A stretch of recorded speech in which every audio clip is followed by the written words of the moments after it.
Meet RMC, the ultimate nonchalant king, who just pulled a 10-year regression pro-gamer move. After losing everything to a spicy demon king named Wrath, he's back at university, looking like he needs 12 hours of sleep and a therapist, while the local fodder and nepit baby idiots like Gong Ting are busy yapping about their mid-tier ranks. Our boy is out here accidentally devouring S-rank bosses in his sleep, and wielding swords that cost more than the school's entire budget. It's a world of supernatural nonsense, rigged exams and the most satisfying mighty bonks you've ever seen. Can this triple classer stop the apocalypse? Or is he just going to eat the entire plot? The story begins with a young man wakes up in a bed with a bandage on his nose. He sits up and looks at his bandaged hands in shock. He asks himself if he is still alive. He looks around the quiet room and then walks to the window. Outside he sees a large building called Campus Medical Hospital. Many students are walking around the grounds. The boy is confused because he remembers the world being destroyed. He looks in a mirror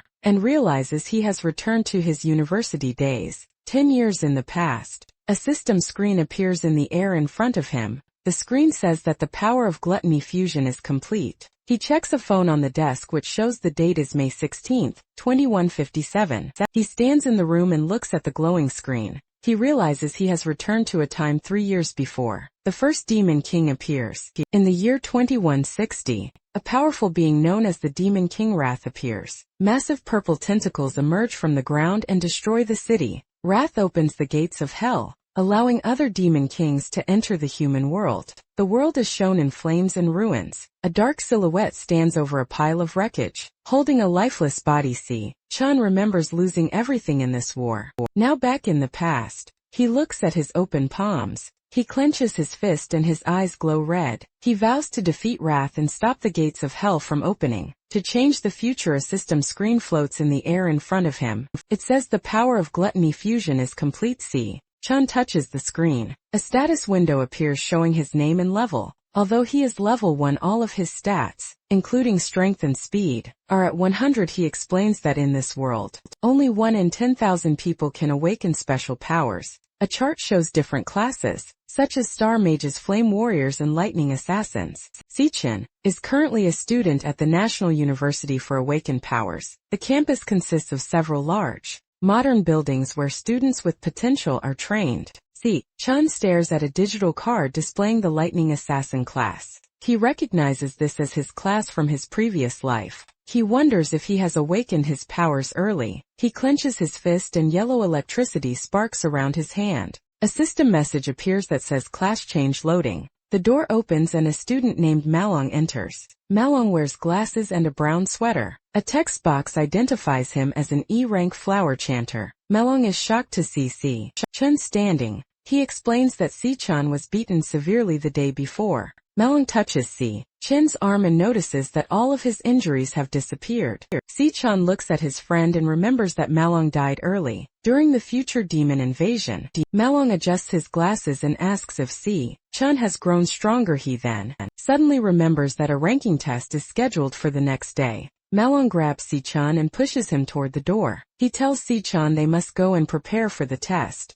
Chan and Malong walking across the campus during a bright sunset. Other students play basketball and soccer in the background. Chan looks at the crowd and says, it has been a long time since he saw living people. Malong looks at him with a confused expression. Chan looks up at the sky and remembers a dark, destroyed city from his previous life. He thinks to himself that he must find a plan to rank up quickly. Chan explains that major guilds control the dungeons, making it hard for others to get stronger. Chan views his system screen, which shows 100 points in every category. He looks at a chart showing the ranks from E to S. He notes that most students never move past E rank. While they are walking, a basketball flies through the air and hits Malong directly in the face. Malong falls to the ground with a loud thud and groans in pain. Chan looks over and sees a group of muscular students sitting on some stone steps. One man wearing a black tank top and dog tags smiles mockingly at them. He tells them he is surprised they recovered so quickly from their previous injuries. He tells his friends that the two boys can endure a lot of pain. The leader looks down with a smug expression and asks why they did not bring him cases of drinks. Malong bows his head and offers to go buy the drinks immediately. Si-chan stands calmly with one hand in his pocket. He stops Malong and tells him it is not his fault. He states that the bullies are the ones who should be apologizing. As he stares at the group, his memories from the past begin to return. The student holds Si-chan's head underwater in a sink. Si-chan struggles and gasps for air. Malong sits on the floor nearby looking terrified. He reaches out a hand and begs the bullies to stop. The leader smiles and claims he is trying to help Si-chan awaken his dormant powers. The other students stand in the doorway and laugh. Si-chan loses consciousness and falls to the floor. The bullies lose interest and walk out of the room, leaving him there. Malong rushes to Si-chan's side and calls out his name. Si-chan reflects on the cruelty he experienced from other humans. The scene shifts back to the present day on the campus. Gong-chan looks at Si-chan with a confused expression. Malong trembles and cries behind him. Gong-chan activates his power, and his right arm transforms into a glowing green stone. He is an E-rank flower warrior. Si-chan stares back with glowing red eyes. He thinks to himself that Gong-chan only bullies people because his older brother is the student council president. A group of students watches the fight from a distance. They point at Si-chan and Malong, calling them the most useless students in the school. Gong-chan becomes angry and yells. He swings his large stone fist towards Si-chan's face. Si-chan stands his ground and raises his arm. He blocks the punch, creating a bright flash of light. The impact makes a loud sound. Si-chan does not move from his spot. Gong-chan pulls his arm back and looks at it in pain. The students cannot believe that Si-chan blocked a hit from a flower warrior. Si-chan stands calmly while Gong-chan yells at him in a rage. Behind them, Ma-long looks on with a terrified expression. Gong-chan clenches his teeth and calls Si-chan a weakling. Si-chan looks down and watches. As yellow electricity begins to spark around his fingers, he decides to test his new powers on the bully. A digital screen appears in the air, flashing the words job switching. The screen updates to job switch complete. Si-chan is now a level 1 electric assassin. Massive bolts of yellow lightning erupt from his body, and his eyes glow with a golden light. His digital stat card shows his speed and strength, doubling and tripling along. Is overwhelmed with shock and asks when Si-chan awakened his powers. Gong-chan becomes even more furious. He activates a skill called Indestructible Demon Armor, causing his stone arm to grow larger and develop sharp spikes. He screams that he will give Si-chan a killer jab and lunges forward with a massive punch. Si-chan moves with incredible speed, ducking under the giant stone fist. While low to the ground, Si-chan delivers a powerful lightning-infused punch directly into Gong-chan's chin. Si-chan's punch sends Gong-chan flying backward through the air. The surrounding students scream and hold their faces in shock. Malong stares with wide eyes and his mouth open. Gong-chan crashes onto the ground and slides across the pavement. He looks up with a bloody face and yells at his friends. To help him, the silver-haired student stands still, sweating and trembling with fear. Si-chan stands in the center of the track, surrounded by bright yellow electricity. Gong-chan jumps into the air for a final attack. Raising his stone fist, Si-chan reaches up and catches Gong-chan's wrist with one hand. Electricity sparks at the point of contact. Si-chan's eyes glow with a bright yellow light as he looks at the bully. He tells Gong-chan that he is too weak. Si-chan then slams Gong-chan into the ground with a massive lightning strike. The force of the impact creates a large shockwave and a cloud of dust. Gong-chan's body bounces off the ground and hits the stone steps of the bleachers. Gong-chan lies unconscious against the cracked stone bleachers, covered in blood and bruises. Ma-long kneels on the grass nearby, sweating and shouting in shock at Si-chan's power. Si-chan stands calmly and looks down at the blood on his hand. He opens his digital status window. It shows he is still level 1 with 100 points in every stat. Si-chan realizes that, while his electric assassin form is strong enough to defeat low-level enemies, his stats did not increase after the fight. He determines that he needs a new way to gain experience. Si-chan generates a sharp blade of yellow electricity from his hand. He begins walking toward the injured Gong-chan. The surrounding students look on with terrified faces and Malong begs him to wait. Si-chan ignores them and stands over the bully. His eyes glow with a fierce yellow light, as he wonders if he must use the same violent methods from his past life to grow stronger.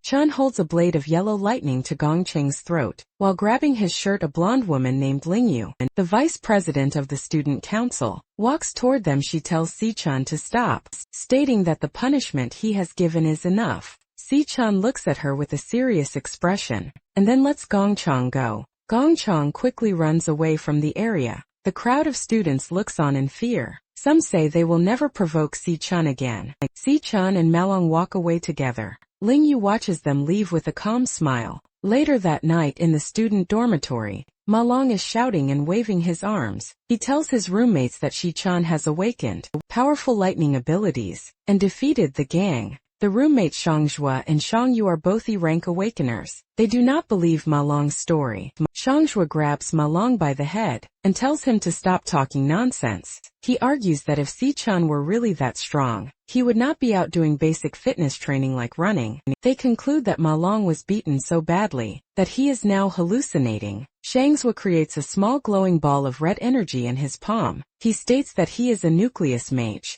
and the only combat class in the room. He looks in the mirror and flexes his arm. He says that Si-chun is too weak to be an assassin. He reminds everyone that the final rank test is tomorrow. In the E-rank training demon lair, a jagged portal of orange fire glows between two stone pillars. A man with light hair named Gongting walks out of the flames. Lingyu follows behind him. As several students bow, Gongcheng waits for them nearby. His entire head, nose and arms are covered in white bandages. He looks up at his older brother. He tells Gongting that Si-chun bullied him in front of other students. Gongting looks down at his brother with a serious face. He promises to handle the situation himself. After that, Gongting and Lingyu sit at a large formal dining table. Gongting cuts a piece of steak with a knife. Lingyu explains that fewer than 10 people in the school have reached D rank. She tells him that others do not have the same access to demon layers that he does on the other side. Si-chun is running through a heavy rainstorm at night. He is wearing a blue jacket and carrying 100 kilograms weights. He is completing a 20 kilometers run. Sweat and rain drip down his face as he focuses on his breathing. He believes that a strong physical body is necessary to use his electric assassin powers. A flashback shows the world in the year 2160. Massive purple tentacles emerge from the clouds and destroy buildings. Si-chun kneels on the ground in the rain, holding his sister's body. She has been killed by the demon king Wrath. Back in the present, Si-chun stands in the rain with glowing red eyes. He declares that his first goal is to kill Wrath, to prevent the destruction of the world. His phone vibrates in his pocket. He sees an incoming call from his sister. Si-yun. He puts an earbud in his ear and answers the call. Si-chun stands still in the middle of the empty track. Si-yun's voice comes through the phone. She asks why he called her many times today. She explains that she was at a competition and her phone was dead. She tells him that if she wins a prize, they can pay their rent. Si-chun looks down at the ground and remains quiet. He thinks about how he prayed to return to the past. Si-yun asks if it is raining on his side and why he is silent. Si-chun smiles sadly. He tells her it is nothing and that he just wanted to hear her voice.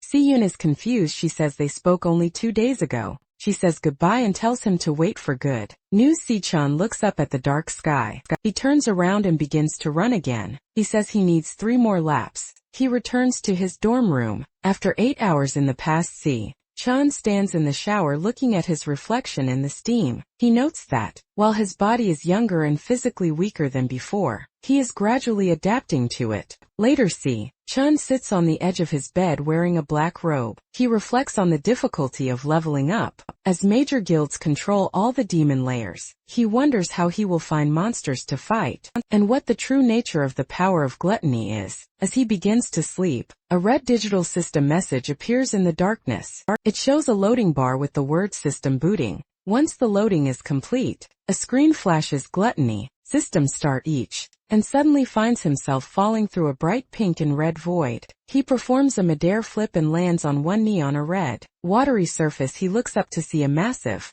dark tower covered in thorns stretching into a purple sky. He wondered how he arrived in this strange place, while he was supposed to be sleeping. He looks at the massive tower stretching into the dark purple sky. Low growling sounds come from the darkness. Large pale monsters with skull heads and glowing blue eyes emerge from the water. A system identifies them as E-rank death hounds. The hounds surround Si-chan baring their teeth. Yellow lightning begins to spark around Si-chan's right hand. He watches the monsters as his powers activate. Saying loading switching class Si-chan realizes he is inside a demon layer. Si-chan completes his class switch to become a lightning assassin. His hair is messy and his eyes glow with a bright yellow light. Electricity sparks all over his body. 3 death hounds lunge at him at the same time. Si-chan moves with extreme speed and slashes through the monsters with his hands. One hound's skull head shatters into small pieces upon impact. A digital notification appears, showing that he obtained 3 Death Forest items. Si-chan thinks to himself that these E-rank monsters are very easy to defeat. He watches as 4 separate experience point notifications for plus 52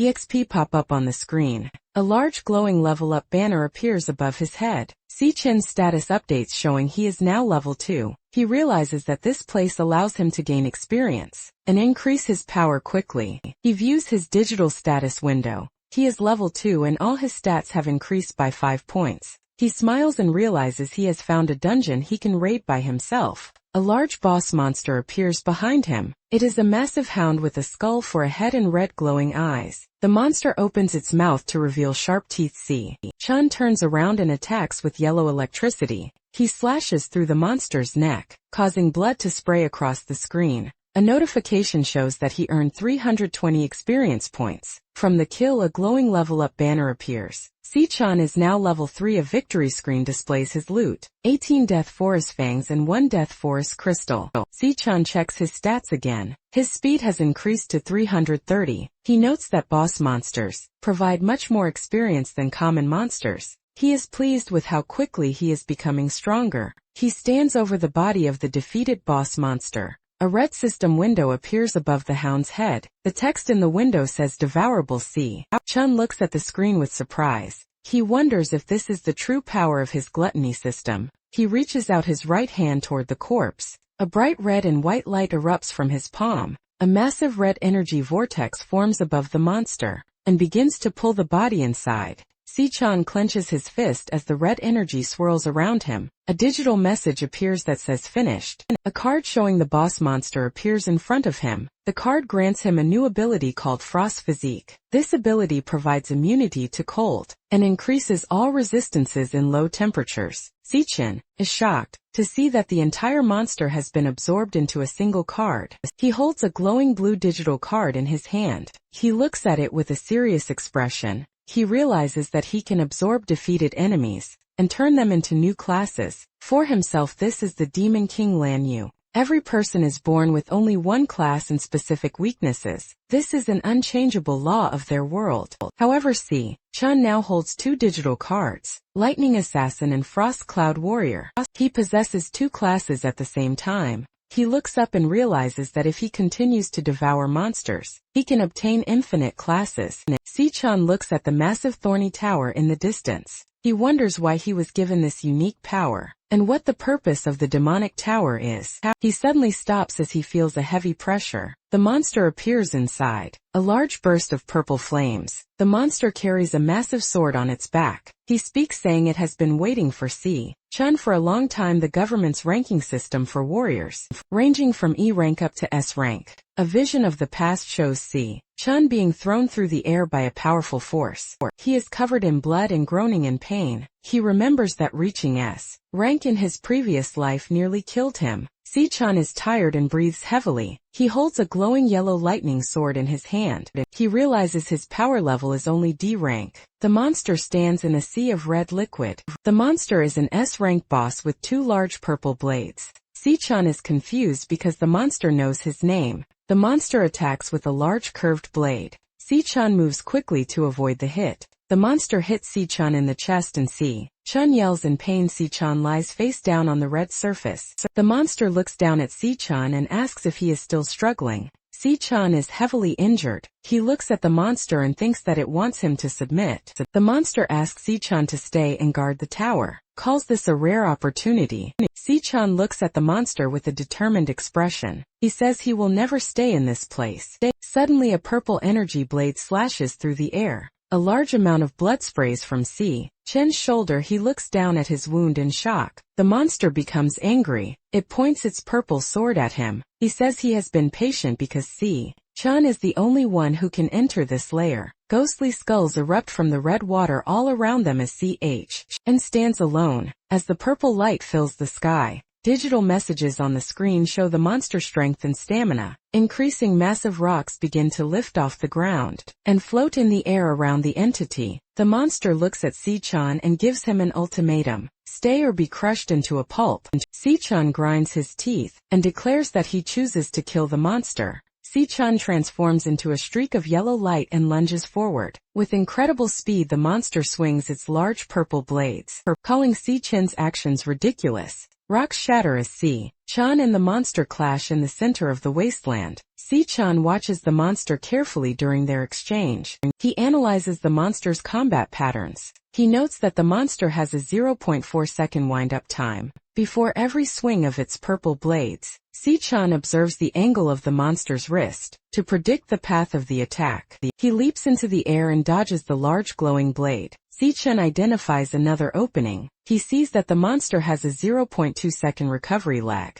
After it strikes, he determines that the monster is defenseless. During this short moment, Si-Chan focuses his yellow electricity and lunges forward. He thrusts his lightning-infused hand directly into the center of the monster's chest. A massive explosion of yellow lightning erupts. As he attempts to pierce the monster's heart, a digital notification appears above the monster saying, "Status paralyzed." Si-Chan knows he cannot kill an S-rank enemy, yet he decides to use the paralysis to escape. He activates a skill called Lightning God, which surrounds his body in bright yellow electricity and increases his speed 10 times. He runs toward a small point of light in the distance. He believes the light is the exit to the lair. Si-Chan leaps through the air, but the light suddenly disappears. He lands on the red ground in shock. A large explosion of dark purple energy erupts behind him. The monster reappears from the smoke. The monster tells Si-Chan that the exit was an illusion. It reveals that this location is not actually a demon lair.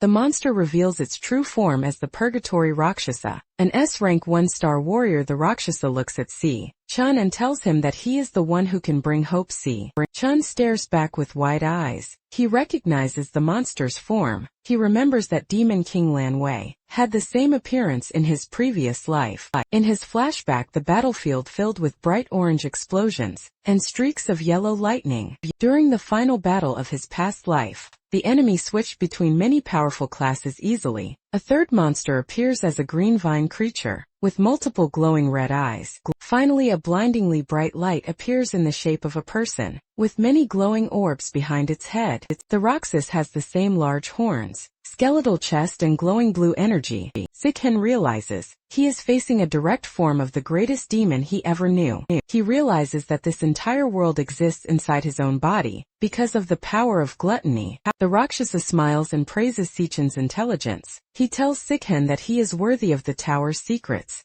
A golden key with a large red jewel appears in the air. A system box identifies it as the SSS rank key of the void. The description says it is the only way to open the demonic tower. The Rakshasa holds the key in his clawed hand. The Rakshasa explains that the former demon king Lan Wei devoured many powerful demons in the past. He reveals that the strongest of those demons are currently sealed inside the tower, the Purgatory. Roxas offers him a golden key. He takes the key of the void. While asking why the monster is choosing to help him, the Roxas explains his motive. He says that the other demon kings slaughtered his entire race to satisfy their greed. He states he has waited an eternity for a chance at revenge. He looks at Si-Chan and says that another mysterious person was correct about him being the only hope. Si-Chan looks confused and asks who the monster is talking about. The Rakshasa points toward the massive dark tower in the distance. He tells Si-Chan that all the answers he seeks are hidden inside.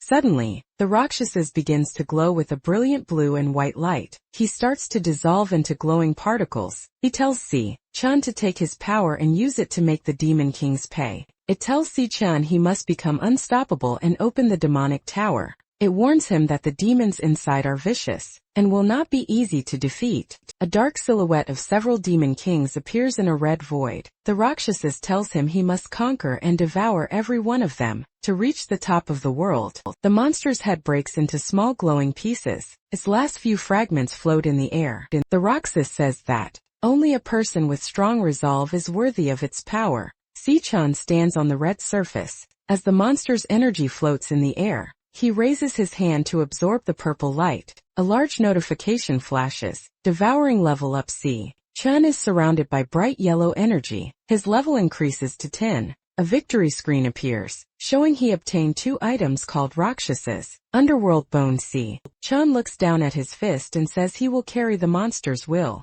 A digital message says devouring complete. A card for the Purgatory Rakshasas appears. It shows the monster as a star warrior with skills called Bone Grip, Ruin and Triple Gravity Strike. Si-chan says he will make his enemies pay in blood. Back in his dormitory, a window with bright sunlight shining through. A loud voice tells everyone to wake up and get up. He sits up in his bunk and looks toward the floor. His roommates get dressed in the background. He looks at his hands and chest, noting that all his injuries from the previous night have vanished. He wonders if the battle was just a dream. He opens his system window. It shows he is now level 10. All his base stats have increased to 150. The Purgatory, Rakshasa card and other loot are visible in his inventory. Si-chan realizes he gained 9 levels in one night. He contemplates what his current rank would be. In the government system, his roommate, Xiangjua, walks over and leans towards Si-chan. Xiangjua has a mocking smile and mentions that Malong called Si-chan a powerhouse. Malong stands nearby looking nervous. Xiangjua glares at Si-chan and asks if he is trying to take over as the top student in the dorm. Si-chan stares back as Xiangjua tells them the rank test is about to start and leaves. After that, they walk down the campus stairs. While eating bread, he explains to the group that each rank is divided into low, mid and high tiers. A digital chart appears, showing that while most students are in the low E tier, the peak rank among current students is mid D tier. Shang Zhao claims he is in the mid E tier and is stronger than 10 low-tier students. Malong turns to Si-chan and encourages him to aim for D rank to intimidate their rivals. They arrive at a large outdoor plaza, where a giant screen announces the National Awakener University official rank test ceremony. A large crowd of students in uniforms has already gathered in the hallway. 2 aggressive students shove a smaller boy against the wall. Malong recognizes them as Gongcheng's followers and suggests staying away. The 2 bullies suddenly begin to sweat and look very afraid. They bow their heads low to the ground and call him Big Brother. Shicheng, the roommates, Xiangjua and Malong watch this with wide eyes and open mouths. Xiangjua is shocked and realizes that Malong's stories about Si-chan's power might be true. Si-chan continues walking calmly and does not look back at the bowing students. Suddenly, a man with blue-gray hair named Zhang Jian approaches Si-chan. Text identifies him as a student council officer. Zhang Jian smiles mockingly and mentions the incident Si-chan had with Gong Chang. He reminds Si-chan that Gong Chang is the younger brother of the student council, President Gong Ting. Malong and Xiangjua hide behind a nearby wall. They explain that Zhang Jian is a D-rank powerhouse and the president's assistant. They are worried that he is now targeting Si-chan. Zhang Jian leans in very close to Si-chan's ear. He tells Si-chan that he can smell the scent of a true powerhouse from a mile away. He then insults Si-chan, saying he only smells like a permanent bottom feeder. Si-chan looks at Zhang Jian and asks if he is a dog. Zhang Jian's face turns bright red with anger as he screams at Si-chan. His eyes are wide, and his teeth are clenched as he demands to know what Si-chan said. Just as the tension peaks, Gong Ting steps forward and tells him to stop. He explains that he has investigated the fight. He admits that his brother, Gong Chang, was at fault and deserved the consequences. Si-chan and Gong Ting share a long, silent stare. Both look very serious as they observe each other. In the main stage of the National Awakener University, a man announces that the assessments are about to begin. He instructs the students to proceed to the stage in order of their ID numbers. On the other side, the silhouettes of 2 people are seen standing in a high-rise office. They look out of a large window at the ceremony below, wondering if any interesting students will appear this time. Ling Yu sips tea from a white porcelain cup and looks ahead with a calm smile. 1 hour passes at the National Awakener University. The announcer calls for the next student. Xiangjue Malong stands in the crowd and cheers with his arm raised.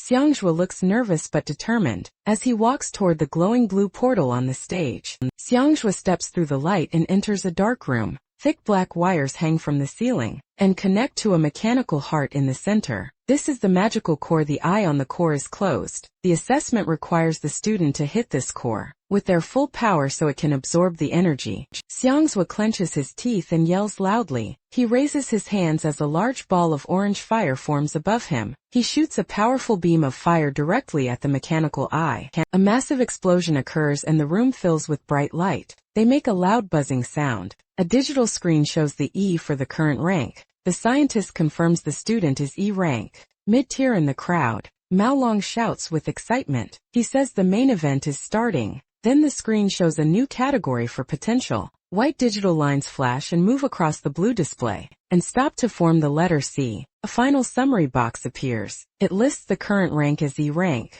mid-tier and the max potential as C rank. Xiangjue is disappointed that his rank did not improve. He sits on the stone steps and puts his head in his hands. Malong puts a hand on his shoulder to comfort him. He says they will likely have even worse scores than him. The assessment results for the roommates appear on the screen. Xiangyu and Malong are both E rank, low tier with C rank potential. Xiangjue is E rank mid-tier with C rank potential. All three students look dejected. Suddenly the screen flashes with a new result. A student achieves D rank with B rank potential. The three roommates stare at the screen with wide eyes and open mouths. Some time passes. Zhang Hyun walks out of the blue assessment portal. He is laughing and looks very confident. The screen shows his result. D rank low tier. With a rank potential, the roommates look even more upset. They note that 8 students have already reached D rank today. 2 scientists look at a digital tablet. They are surprised because there are many talented students this year. Usually only 2 or 3 students reach D rank. During the ceremony, the announcer calls for the next student.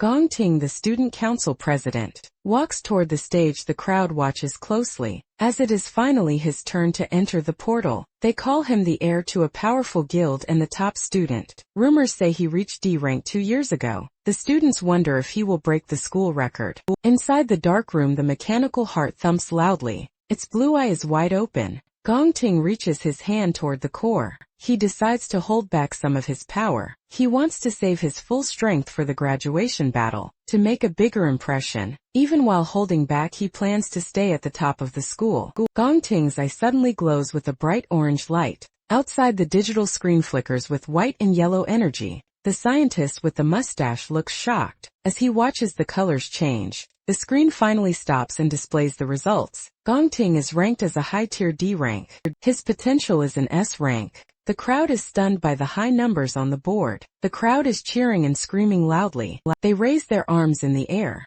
Jiang Jian has his mouth wide open and shouts for the president. People say Gong Ting is the first person in the school's history with S-rank potential. Malong looks very shocked and clenches his fists. Si-chun standing nearby was calm. The scientists on stage discuss the results. They decide to report this news to the higher UPS immediately. An S-rank potential is very rare and will be protected by the government. Gong Ting walks out of the portal area. The students around him clap and cheer. High up in a skyscraper, the headmaster asks Ling Yu if she came to watch Gong Ting. She looks out the window and says she did not come just for him. She states she is more interested in Si Chen's results than Gong Ting's. The announcer calls Si Chun for his rank assessment. Jiang Jian leans in close and laughs mockingly at Si Chun. He tells him to make his dorm look good, and calls his roommates a group of losers. Melong looks angry and shouts back at the bully, telling him to wait and see. Si-chun walks toward the glowing blue portal without saying a word. He enters the dark testing chamber, where the mechanical heart hangs from the ceiling. The core's single eye opens wide. Si-chun reaches his hand toward it, his eyes glowing with red light. The graduation combat examination. This test uses 10-member teams. The team that takes first place joins the Imperial Guild. This guild is the most prestigious in the nation. Jiang Jian introduces a new student named Yin Lin to Gong Ting. Yin Lin is a low-tier D rank. Their team now has 9 students who are all D rank. They plan to add Gong Chung to complete the group. Gong Ting looks confident as his teammates cheer for him. Nearby Ma Long and the other roommates look small and dejected. Ma Long looks at his watch with a worried expression. He notes that Chun has been inside the portal for a long time with no results. Other students walk past and mock Chun, calling him trash. They believe he is too weak to even register a rank. Zhang Jian tells Gong Ting that their team is full, and they should go to karaoke. Gong Ting agrees and begins to walk away. Suddenly, the digital screen on the stage begins to flicker with white lines. The letter D appears on the screen. Malong and the roommates stare at the board, with wide eyes and open mouths. They are completely shocked by the result. Malong shouts with joy and points at the results. Gong Ting looks surprised, while Zhang Jin stares with wide eyes and an open mouth. The board confirms Chun is a high-tier D rank. Inside the room, the mechanical core thumps violently and drips with sweat. A blue system message appears. It states that the core has an abnormality. The system asks the student to repeat the test, because the results might be wrong. Chun views his digital stat screen. Every category is at 150 points. He realizes his regular body is equal to a high-tier D rank. He decides to test his weakest class first. A class change loading screen appears. Chun transforms into the Gravahound King. A white bone mask covers half of his face and his right eye glows red. The rank on the screen outside changes again. It flickers and then displays mid-tier C rank. The students in the crowd scream and hold their heads in disbelief. Jiang Jian yells that the machine must be broken. The scientists sweat and wonder if there is a system error. The core inside the room thumps even harder.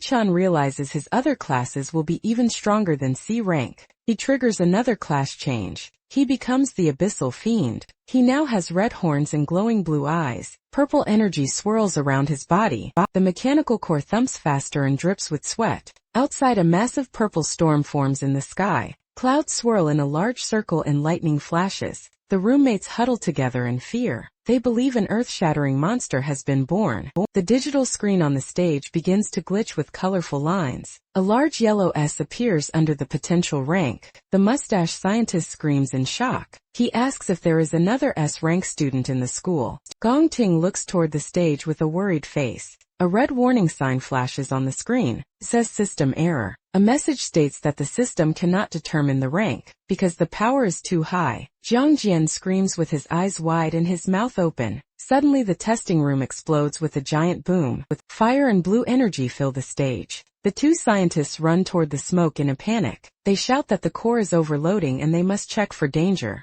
Chun's eyes glow with a bright cyan light as he activates the skill. Green, digital hexagons appear over the heads of the surrounding students, identifying them as E rank. He looks at Gong Ting and sees a pink hexagon, indicating mid-tier C rank. Chun notes that the president was also hiding his true power. The scientist announced that the ranking assessments are suspended, and will continue tomorrow. Malong and Xiangjua are very excited and praise Chun for being a genius. However, Zhang Jun approaches them in a rage. He screams at Chun, waving his arms and getting very close to his face. He blames Chun for breaking the machine and wasting the student council's time. Chun, clenching his fist, as yellow electricity begins to spark around his hand. He considers attacking Zhang Jian. Gong Ting intervenes and tells Zhang Jian to stop being rude. Gong Ting then turns to Chun, and personally invites him to join his elite team for the graduation combat examination. Zhang Jian is frustrated because the team is already full. He realizes he will have to remove another member to make room for Chun. He reaches out and places a hand on Chun's shoulder to welcome him. Chun quickly slaps the hand away, and says he is not interested in joining. Gong Ting and Zhang Jian are stunned by the rejection. Zhan shouted that their team is the strongest in the entire school. Chun looks back and tells Zhan that he is too loud, and demands that they never bother him again. Zhan screams with anger and a small flame comes out of his mouth. Students whisper that he is brave for rejecting the student council president.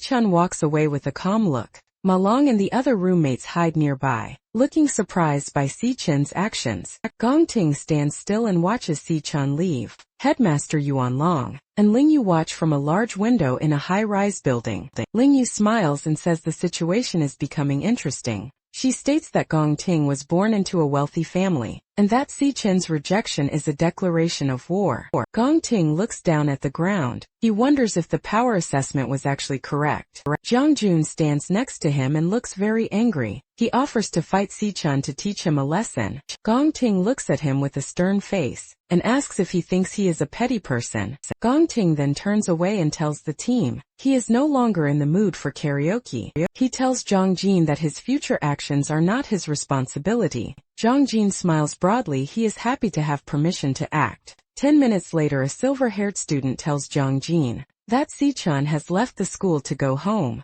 Zhang Jin crushes a blue soda can with his foot. He looks very excited to ambush Si-chan. Off campus, Si-chan walks along a fence with white earbuds in his ears. He looks calm as he remembers the past. A flashback shows a group of warriors standing before a giant, glowing pink eye. This is the monster Wrath. Massive tan tentacles with multiple red eyes emerge from the ground and destroy the guild. Si-chan explains that Wrath eventually descended upon the human world. Back in the present, Si-chan stands on a crack street. He has a plan to find Wrath's location, but he needs a large amount of money to begin. He arrives at a large classical-style white building with a sign that reads Mithril Monster Exchange. He enters the Mithril Monster Exchange building. He stands in a room filled with axes, shields and swords. He places several sharp monster fangs on the service counter. A clerk looks at the fangs with confusion. Another girl clerk named Miss Lee identifies them as Gravihound fangs. The male clerk looks annoyed and dismissive. He explains that the exchange only deals with high-end goods for powerful warriors. He calls the E-rank fangs junk and walks away to the back of the shop. He tells Miss Lee to handle the rest of the order.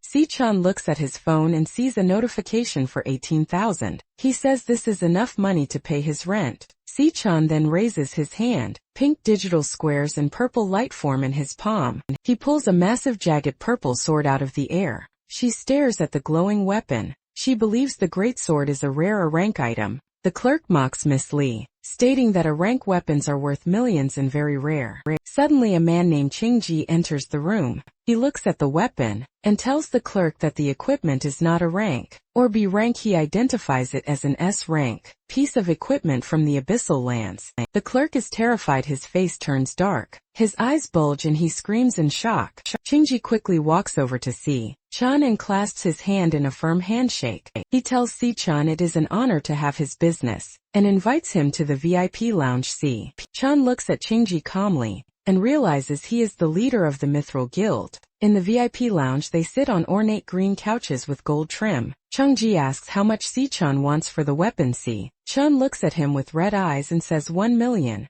Qingji is stunned and explains that the sword is worth tens of millions. Si-chan explains that he only wants to use the sword as collateral for a loan. He promises to pay the million back in 1 month. Qingji was impressed by the student's wisdom and confidence. Si-chan sits on a luxury couch and sips from a small cup. Qingji watches him and thinks that he is not an ordinary man. Si-chan offers to repay the loan in 1 month with 10 interest. Qingji tells Miss Lee to step outside so they can speak privately. Qingji adjusts his glasses and smiles. He identifies Si-chan as a student from the National Awakener University. He explains that the school's graduation exam is in 1 month, and the prize is 1 million. He notes that the amount and the date perfectly match Si-chan's repayment plan. Qingji realizes Si-chan is in urgent need of money. He makes a new offer. He tells Si-chan he will loan him 1.5 million in cash immediately. He says there will be 0 interest for the first month. Qingyi stands up and reaches his hand out to Si-chan. He says he wants to be friends.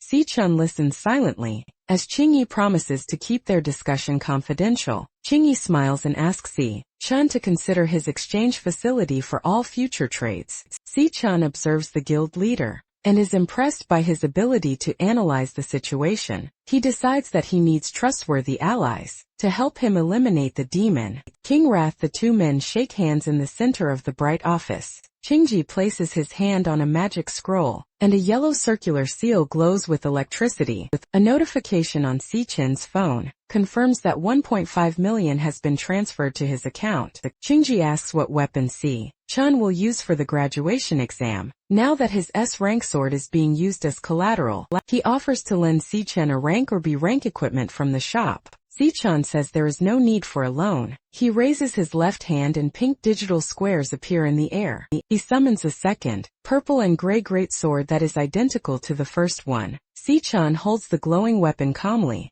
Ching-ji and his assistants are shown screaming and gasping in total disbelief. Si-chan walks out of the store, while Ching-ji promotes Miss Lee to supervisor for her good service. Si-chan takes a yellow taxi to the Chong County long-distance bus terminal. He stands outside the large building. A flashback shows him in his past life as a non-awakened worker, struggling to pay rent. His sister, Si-yoon, comforting him, as they look at a bank balance of only $105.60. Si-yoon is shown looking at an acceptance letter from the International Central Art Institute. Before tearing it into pieces, she cries and says she wants to stay near her brother. In the present, Si-chan waits by the fence until he hears a loud shout of "Bro." He turns his head as someone runs toward him. Si-chan hugs his sister very tightly. She looks shocked and wide-eyed. Si-chan smiles gently while hugging his sister. Si-yoon looks annoyed and punches him in the chest. She asks if he is acting strange because of a girl. Si-chan laughs and picks up her large yellow suitcase. They walk together past a fence under a bright sky. Si-yoon talks excitedly while Si-chan watches her with a calm smile.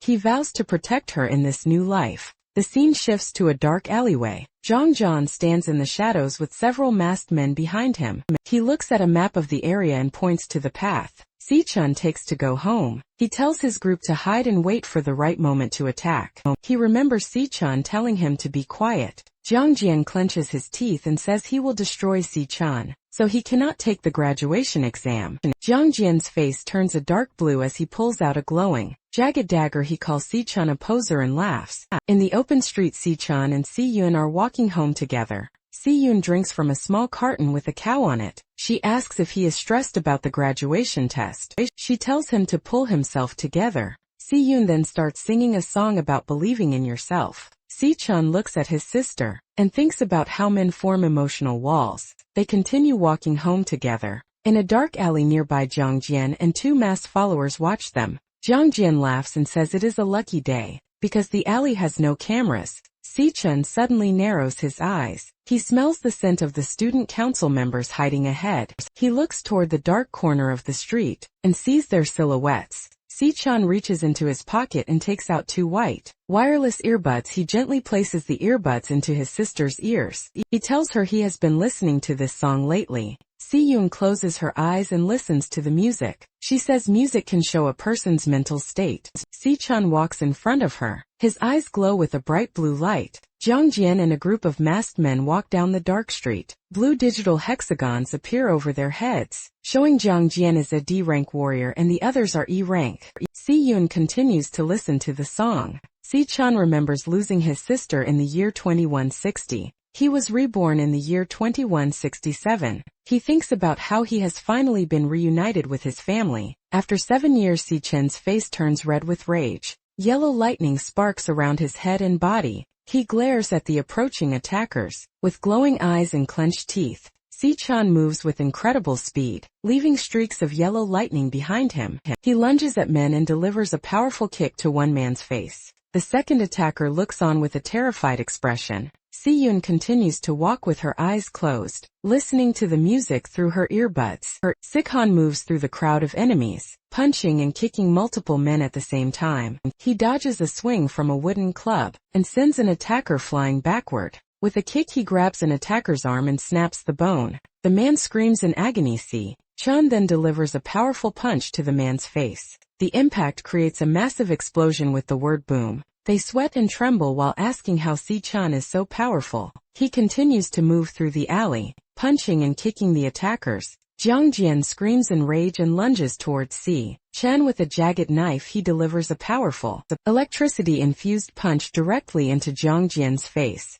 He crashes into the pavement, creating a massive cloud of dust and an explosion. Sound effects. Si-chan stands over the unconscious, bleeding bully. Si-chan's eyes glow with a bright red light. as he looks down at Zhang Jian and tells him that he clearly warned him never to bother him again. He holds a jagged knife to Zhang Jian's throat. He tells him to shut up and threatens to kill him if he makes a sound. Zhang Jian realizes that Si-chan is not lying and truly intends to kill him. Si-chan stands over the bodies of the defeated gang members scattered across the alley. He tells Zhang Yan to remember every word he says. He warns the group that he does not care what happens to them, but they must never bother him again. He specifically states that if they ever threaten his sister, or even appear near her, he will make them disappear forever. Si-yoon is still listening to the music through the earbuds. She begins to cry as she hears the lyrics. She wonders why the song makes her feel so sad and lonely. She feels as though her brother has experienced great suffering in the time they were apart. Si-chan stands on the street and hands a small red box to Si-yoon. She opens the box and finds a shining golden pen inside. She looks at the gift with surprise. Si-chan looks at her with a calm smile, but his clenched fist covered in blood. In the alley, Zhang Jin and his followers lie on the ground. They are badly injured and cry out for an ambulance. Later at home, Si-yoon uses the golden pen to draw in the air. A glowing pink fish made of light appears and floats around the room. Si-chan sits at a small wooden table and eats a bowl of ramen. He tells Si-yoon that he has already paid the rent for the entire year. Si-chan smiles and tells her that he found a good part-time job. Si-chan sits at the table with a gentle smile on his face. Si-yoon looks at him with an affectionate expression and places her hand on his shoulder. They share a happy moment together in their home. The scene then transitions to Gong Ting standing alone, silhouetted against the glowing water and swimming fish. The director of the employment office approaches Gong Ting to discuss the recent assessment. Gong Xuan looks at the fish through his glasses and confirms that Si-chan is indeed a C-rank awakener. He points out that Si-chan is now the only student in the university with a higher rank than Gong Ting. Gong Xuan mentions that there is a vacancy that needs to be filled. He tells his uncle not to worry and claims he did not use his full strength during the ranking test. Gong Ting vows to prove that he is truly the strongest student. It is 23 at the National Awakener University male dormitory. Si-chan stands in the shower with water dripping off his shoulders. He reflects on the future. He thinks about the golden trophy and the $1 million prize money for the graduation exam. He also remembers his new partnership with the guild leader Ching Ji. Later, Si-chan lies in his bunk bed with his eyes closed preparing to sleep. As he sleeps, the system message gluttony system activate flashes on the screen. Si-chan suddenly finds himself back in the Red Wasteland. He stands before the massive, thorny demonic tower that reaches into the purple clouds. He looks at his updated status. He is now level 10 and ranked as a mid-tier C awakener. He looks at the SSS rank key of the void glowing in his hand. He wonders what the interior of the demonic tower looks like. He approaches the massive stone gates and holds the key out. A blinding white and purple light erupts as the gates open. A giant swirling vortex of purple energy fills the doorway. Si-chan walks through the portal and finds himself in a new world. The area is called the Fallen Star Wastes. Suddenly Si-chan feels immense pressure. He is forced down onto his hands and knees. Struggling to breathe, he groans in pain. As he realizes, the gravity in this location is 10 times stronger than on Earth. A purple beast called the Phantom Lion appears on the ridge behind him. The monster is a B-rank star warrior with glowing white eyes. Si-chan struggles against the 10G gravity, but manages to trigger a class switch. He becomes a level 10 lightning assassin. A yellow lightning blade forms in his hand. He leaps forward with his blade raised. He attempts to strike the monster's neck. A digital box appears with the word miss in large letters. The screen also notes that the vital hit and paralysis both failed. Si-chan's eyes widened in surprise. The Phantom Lion counters immediately. It lunges at Si-chan and slams him into the rocky ground with its paws. Si-chan realizes the strength of the monsters in this tower. He decides to switch his class to the Purgatory Roxas. A digital card shows his new stats and skills as a star warrior. He uses the heavy environment to increase his power. He begins stacking gravity to multiply the force of his attack. The percentages on the screen rise from 200 to 600. His punch becomes 60 times more powerful. Si-chan shouts and lunges toward the Phantom Lion. The lion opens its mouth as Si-chan shouts and lunges forward, activating his super heavy mode. A massive pillar of purple and white energy erupts from his fist, shattering the ground into thousands of pieces. The impact creates a giant circular crater in the fallen star wastes. Si-chan lies in the center of the cracked ground, breathing heavily. A notification appears showing that he earned 12,000 experience points. Another banner flashes announcing he has reached level 11. He explains that each star on his class cards acts as a strength multiplier. His Purgatory Rakshasa class has 11 stars, while his Lightning Assassin has 9. He realizes his classes are breaking through the B rank power limits. Si-chan stands over the glowing purple remains of the Phantom Lion. The system identifies the monster as devourable. He reaches out and absorbs the energy into his hand. In the distance, a tall gate made of purple light appears against the starry sky. Suddenly a small dark vortex opens in the distance, as several pairs of glowing white eyes appear inside the black hole. For more phantom lions leap out of the portal. At the same time, Si-chan realizes that the powerful monster he just defeated, with all his might, was actually just a small, common mob. One monster strikes Si-chan with its claws, causing blood to spray. Then, dark silhouettes show the monsters, biting and clawing at Si-chan's body. A text box appears with the Rakshasa's warning. Once the door opens, what welcomes you will be endless pain. He suddenly wakes up in a bed, gasping and clutching his chest. He is covered in sweat and looks terrified. He sits up in the dark room and stares at the floor. He reflects on the intense physical pain from his dream. He looks at his hand and clenches it tightly. He states that there are no shortcuts to becoming stronger. In the Grand Auditorium on Friday, May 20, 2157, about the graduation combat examination, Gong Shuang sits in a front row seat drinking from a metal flask. The auditorium is full of students in uniforms. Several students are shown talking and whispering to each other. They discuss rumors that guild representatives are coming to scout for talent. Si-chan sits silently among the crowd. He listens as the other students talk about the high expectations for this year's results. Gong Shuang speaks to the students from a podium.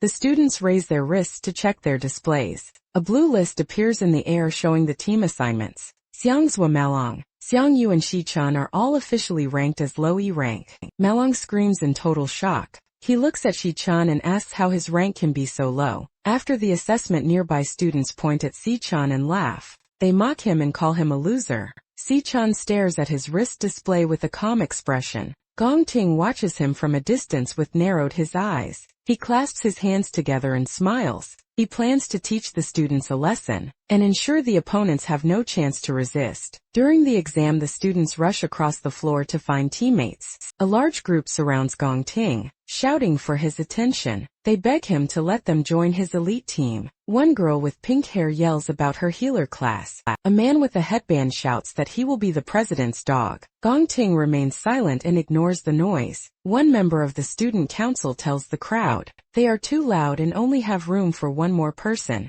Half an hour passes. Several groups of students stand together. Their wristbands glow with green light and a digital message says, "Team formed." Si-chan and his 3 roommates stand alone. They look at their wrists and realize they only have 4 members. Malong looks angry and sweats. He says the rules require 5 people and a high D rank leader. He believes the school is targeting their dorm. Si-chan stares ahead and realizes that more team members cause more monsters to appear. Si-chan understands that the system rewards larger teams with higher scores but also higher danger. He stands with his small group to face the final assessment. Malong, Xiangyu and Si-chan all labeled as low E rank. A student from another group calls out to Xiangzhua. He tells Xiangzhua to join their team because they only need one more person. He warns Xiangzhua that staying with the 3 trash students will make him fail the graduation assessment. Si-chan realizes his group is about to be abandoned by the rest of the school. Xiangzhua looks down for a moment and refuses the offer,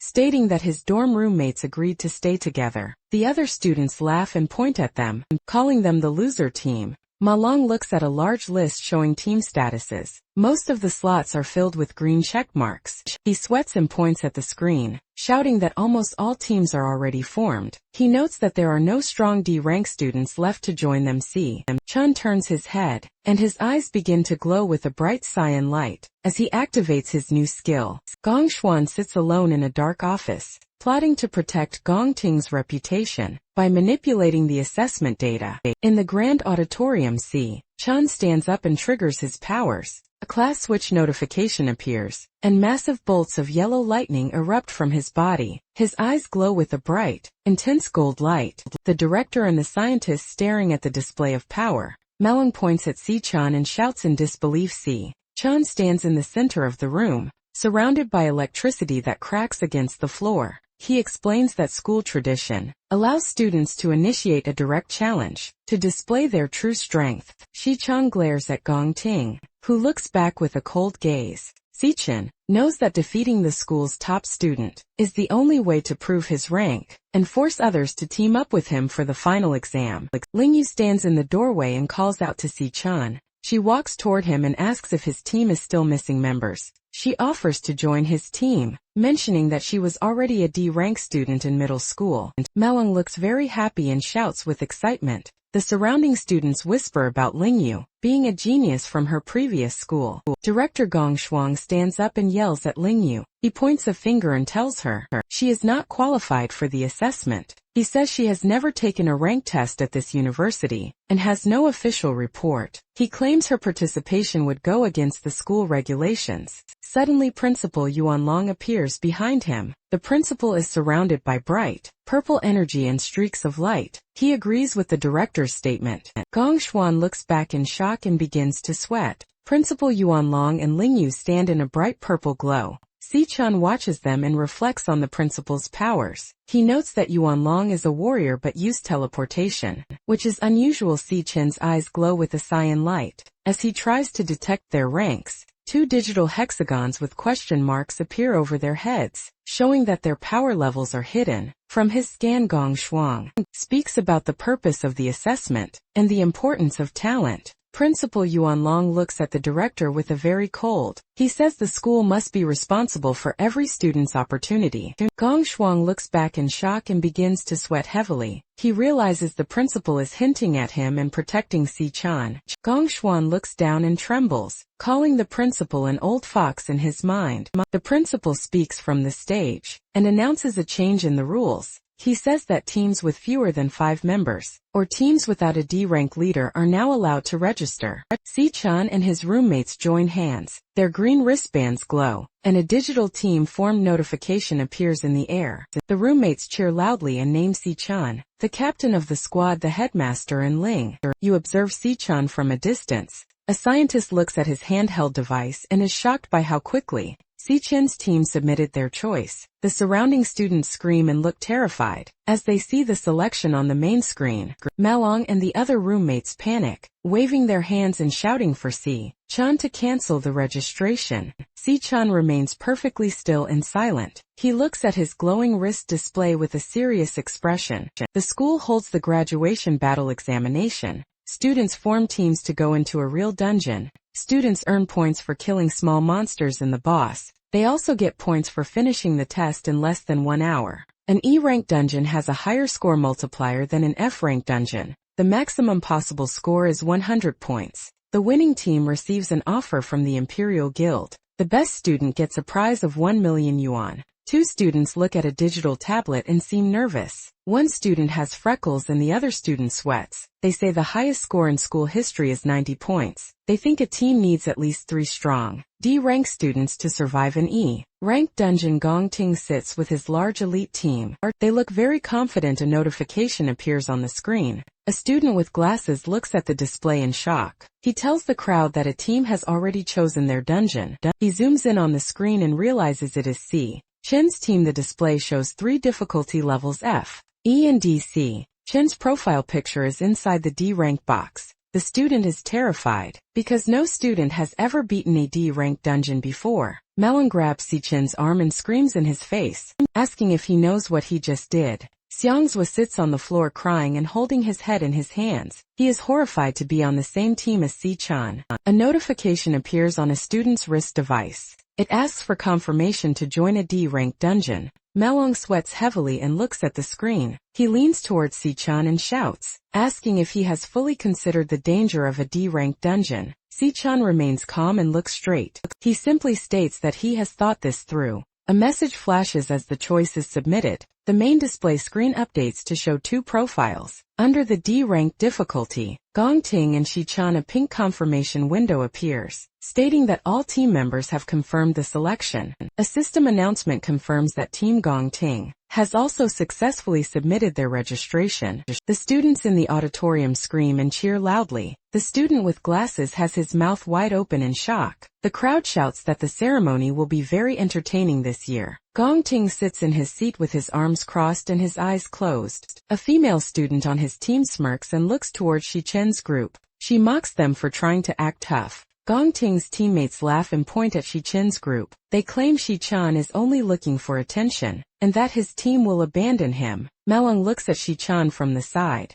He notices a powerful aura surrounding his friend. He remembers that Si-chan used to be very weak and dependent on others. Malong looks determined behind his glasses. He shouts that he will stay with Si-chan until the end. He raises his arm and presses a glowing green confirm button on his wrist device. Xiangzhua also raises his arm and presses the confirm button. He looks exhausted. He states that the difficulty of the dungeon does not matter, because they are already in last place. All members of the team have now accepted the D rank assessment. A system message announces that Team Si-chan has submitted their registration successfully. Si-chan stands in the center of the auditorium with his 3 roommates. Si-chan looks down with a serious expression and speaks to his team, and tells them he is sorry. He explains that he chose the high difficulty, D-rank dungeon specifically to earn the MVP title. Si-chan looks at his roommates and tells them they are aiming for the top score together. Then Gongting stands at the top looking down at Si-chan.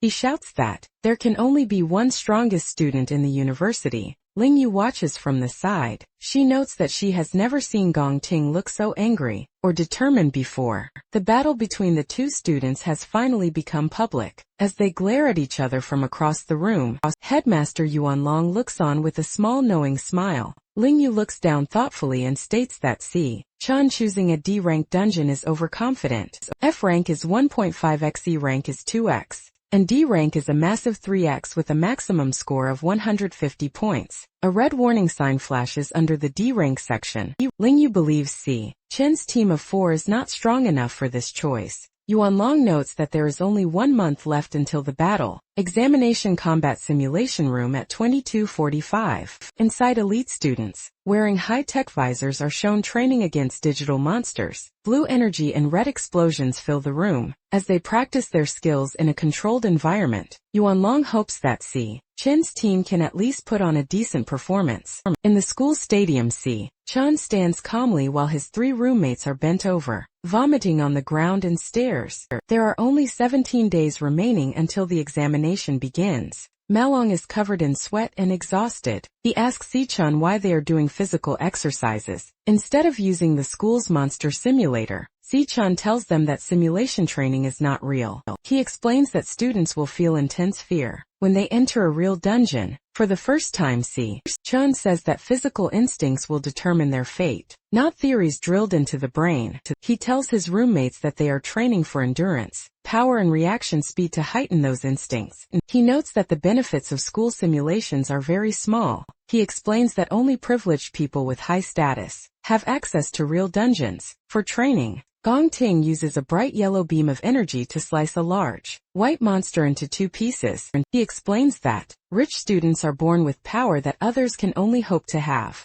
Si-chan says that the graduation exam is their only chance to join the Imperial Guild and surpass the elite students. Melung looks at Si-chan with wide eyes. Si-chan clenches his jaw and his red eyes glow brightly. He promises his team that they will absolutely win the competition. 15 days before the exam, Si-chan enters the Starfell Wastelands. Inside the Tower of Darkness, he jumps through the air and fights a pack of purple phantom lions. A monster bites him on the chest and another strikes him with a claw. 10 days before the exam, Si-chan leads his team in a long run on the school track. His roommates look very tired and one falls face down on the grass. Inside the tower, Si-chan strikes a lion with his lightning power. At the same time, Gongting trains by slicing through enemies with a sword. 5 days before the exam, Si-chan does push-ups with a stack of heavy weights on his back. His roommates watch and count. 3 days remain. and Gong Ting stands calmly in a field of fire and ash. 2 days before the test,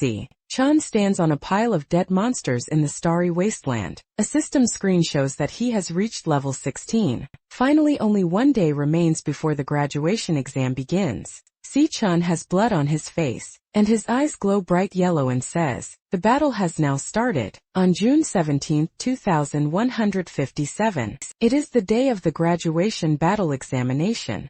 Chan pulls on a black glove. He stands with his 3 roommates in a long corridor. They look more muscular and confident than before. A loud announcement says the exam has started. Blue light flashes behind 3 dark silhouettes on a screen. On the other side of the administration building, Headmaster Yuan Long shakes hands with a man wearing a brown coat and glasses. The man's name is Gong Lin. He is the leader of the Imperial Guild and the father of Gong Ting. A group of students watches from a balcony above. They look shocked to see such a powerful person on campus. A white car stops in front of the school building. Guards in black suits stand near the car. A man with pink hair steps out of the vehicle. He is Carl Cavendish, the vice chairman of the Global Guild Federation. He wears a long gray coat and adjusts his sleeve. Students on a balcony watch him and scream in shock. They cannot believe a high-ranking official is at their school. They explain that the Guild Federation is the most powerful organization in the world. Carl Cavendish walks toward the entrance with a woman. The woman is Sigrid, the Secretary General of the Federation.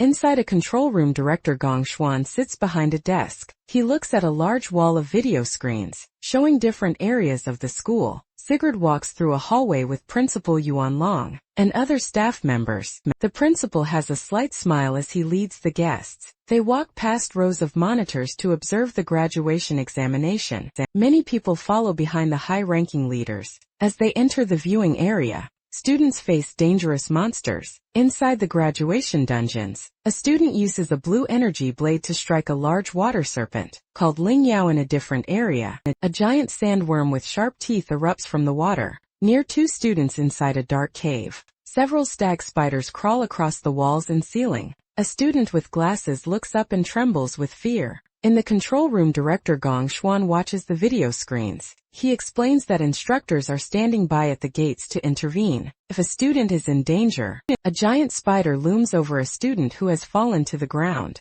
The student screams and presses a button on his glowing wrist device. A red notification says dropped. As he withdraws from the exam, he and his teammates are instantly teleported out of the dungeon. In a flash of red light, Secretary General Sigrid watches the monitors. She notes that only 2 teams remain in the difficult D-rank dungeon. She says she is looking forward to seeing their performance. Director Gong Xuan watches the monitor. He believes the students will withdraw from the dungeon quickly. The team enters the D-rank dungeon named Cloudwood Summit. A creature crouches on a large frozen tree branch. It is a wraithwing monkey, a D-rank monster with gray fur and long claws. Chan looks alert as snow falls around him. He tells his teammates to stay on guard. 3 monkeys fly down from the trees to attack. Chan moves with extreme speed. He creates 3 large slashes of blue energy in the air. The monsters are hit instantly and fall to the ground with a loud thud. Blood stains the white snow around their bodies. Malong sits in the snow and looks up in disbelief. Shangzhua is also shocked. He realizes that Chan just defeated 3D rank monsters by himself. Chan stands over a dead monster, while yellow electricity sparks around his body, and the small yellow blade in his hand. Chan's eyes glow with a bright yellow light. His 3 teammates stand behind him. He tells his team that their current strength is not enough to handle the enemies. He tells them to stay back and protect themselves. He then lunges forward, as a large bolt of yellow electricity strikes the frozen ground. He shouts for them to leave the rest of the fight to him. A student on the ground yells for the others to watch out. Another teammate slides across the ice and screams. One of Chen's teammates is thrown backward by an impact. Shangzhua finally realizes why Chen made them practice reaction, speed and explosive power during their training. He understands that Chen never actually expected the team to help him fight the monsters. He concludes that the physical training was only meant to give the roommates a way to protect themselves and survive. He thinks about how he always considered himself the boss of their dormitory. He feels humiliated because he now has to rely entirely on Chun to carry him through the exam so he can graduate. In the background, Chun moves with incredible speed through the snow. He uses sharp yellow lightning blades to slice through a white, furry monster. His fast and violent attack against the remaining enemies. Giant white bat monsters fly through the snowy sky. They have human faces and open their mouths to roar. Many yellow lightning bolts strike the monsters from all sides. The electricity slices through their wings and bodies. ManhwaCapped says that as long as Chun is their leader, they will surely win the graduation exam. He believes in Chun's strength completely. He does not doubt their victory anymore. Chun's teammate watches him and thinks Chun is too strong for a regular student. He believes Chun is a battle-hardened warrior. In the snowy valley, many yellow lightning bolts strike the small dark monsters. The monsters fall from the sky as blood sprays out.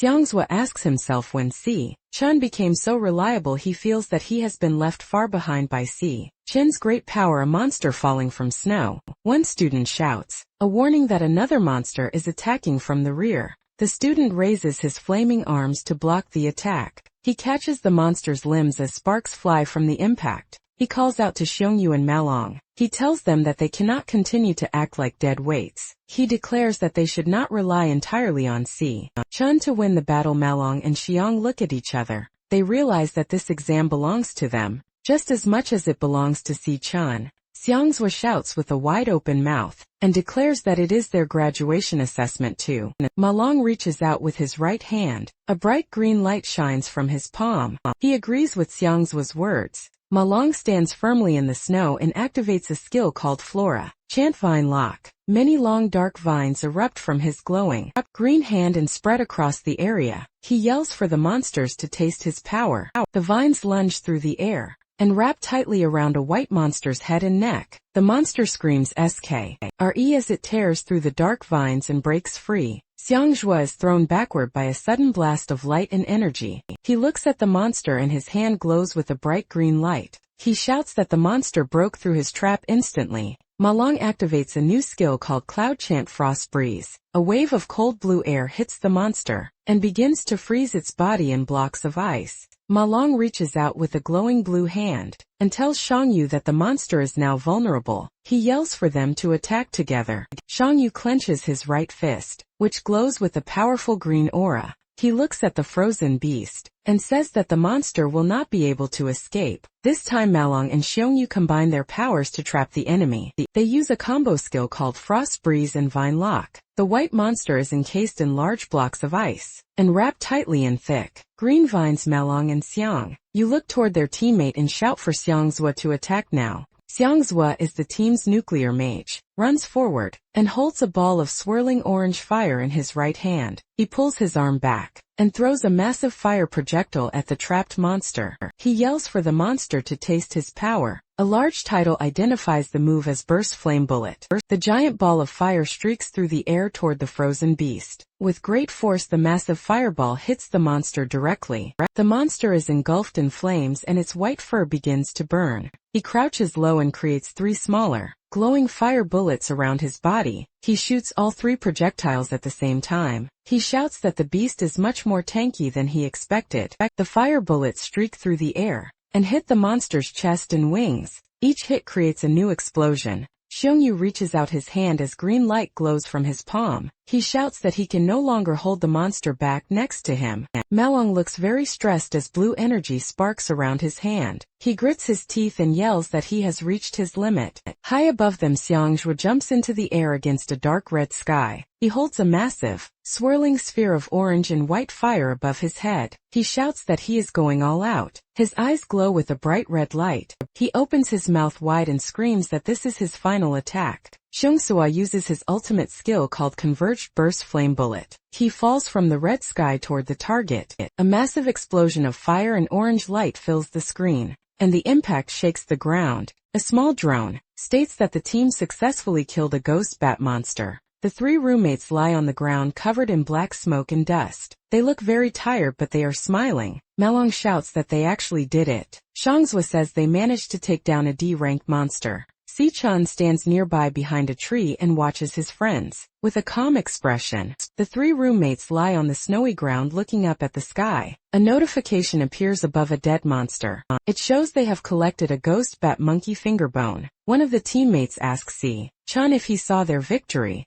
Seongjwa breathes heavily but has a wide smile on his face. He tells Si-chan that the battle was very easy for them. Si-chan looks at his friends and tells them they did a good job. Behind him, the bodies of dead monsters are draped over the branches of a leafless tree. A final system message appears from the drone. It congratulates the team and announces that every monster within the Devil's Cave has been killed. Director Gong Xuan stares at the monitor with his mouth wide open, in total shock. He is sweating and asks how it is possible for trash students to win. He says these students have zero combat experience. He is confused because they killed a D-rank monster that is much stronger than their official level. A screen shows the dead monster through a live camera feed. Gong Lin and Headmaster Yuan Long watch the footage silently. Carl Cavendish sits in a large chair and smiles. He says the young man is performing excellently. Carl looks closely at Si-chan's face and remarks that the boy looks very much like an old acquaintance. Carl Cavendish smiles while looking at the monitor. He repeats Si-chan's name and says that he remembers him now. Gong Xuan looks toward the screen and sweats. He suddenly points his hand forward and laughs loudly. He tells everyone in the room to look at the display. A screen appears and states that the other team in the D-rank dungeon is moving very fast. They are already halfway through the dungeon. A live video feed shows Gong Ting fighting in a bright blue area. Sigrid notes that the coordination of the student teams is flawless. She compares them to a professional guild raid team. Carl Cavendish smiles while looking at the screen. He finds the situation interesting and says, "The graduating class is impressive." Director Gong Xuan smirks and states that the battle has only just begun. He promises that the real show is yet to come. Inside the dark dungeon, a high-risk D-rank dungeon called the Gloom Vine Grotto, and a group of monsters called Noxious Toadstools rush forward. They are identified as D-rank flower soldiers. These creatures have large, red mushroom heads and giant mouths filled with sharp teeth. She is a flower chanter using a skill called Withering Hymn. The icons indicate that the monster's strength, stamina and speed are all decreasing. A blonde girl continues playing her guitar to weaken the enemies. A boy with short hair claps his hands together and shouts for his team to gather the monsters. He is a star mage using a skill called Astral Fusion. A large beam of purple energy traps a mushroom monster in the air. Another teammate calls out to the captain. Gong Ting looks very serious and a bright light flashes from his hand. With a shing sound, he strikes the monster with extreme force. A massive explosion of orange fire and red blood fills the area as the monster is torn apart by the captain's final attack. He performs a powerful strike called Searing Fracture. He is a C-rank flame soldier. He holds the handle of his sword as black energy flows around him. One teammate laughs and says that the monsters in this exam are the same ones they fought during their training sessions. Another teammate adds that fighting these creatures has become second nature to them now. They look very confident as they stand in the middle of the flames. His teammate smiles and says that the graduation exam is rigged by the Gong family. He thinks life is easy when you know the right people. He believes his team will become champions very soon.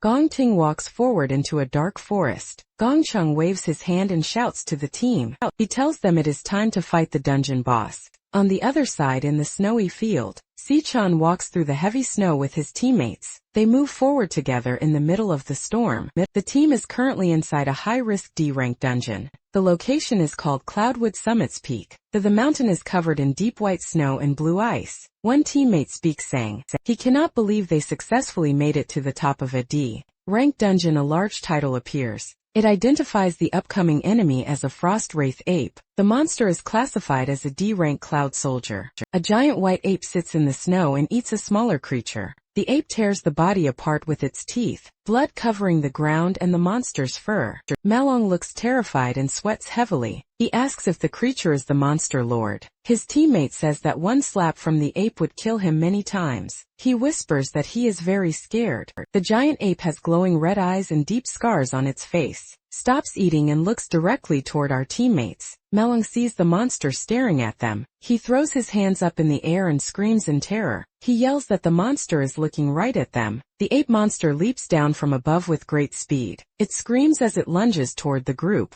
Si-chan's two teammates scream and run away in terror. Si-chan remains standing still and looks up at the massive creature. Suddenly he delivers a heavy kick directly into the ape's face. Blood sprays from the monster's face. As it is struck with extreme force, the giant white ape monster slams into the snowy ground. With a loud crash, a bright blue trail of light follows the force of the impact. The monster is thrown backward and rolls across the deep snow. Si-chan stays in a low combat stance. As yellow lightning crackles around his body, he then delivers a fast strike with a glowing yellow blade. The blade slices through the monster's jaw, and blood sprays into the air. Si-chan turns and runs forward with extreme speed, and several sharp yellows cut through the monster's large body. As the ape is sliced into many pieces, Melung stares at Si-chan with wide eyes and is in total disbelief and asks if Si-chan really killed the giant monster so easily. His roommate stands behind him looking shocked. Digital system messages appear in the air. They state that Si-chan obtained 1 frost wraith ape fur and earned 200 experience points. Si-chan stands calmly in the falling snow as his team approaches him.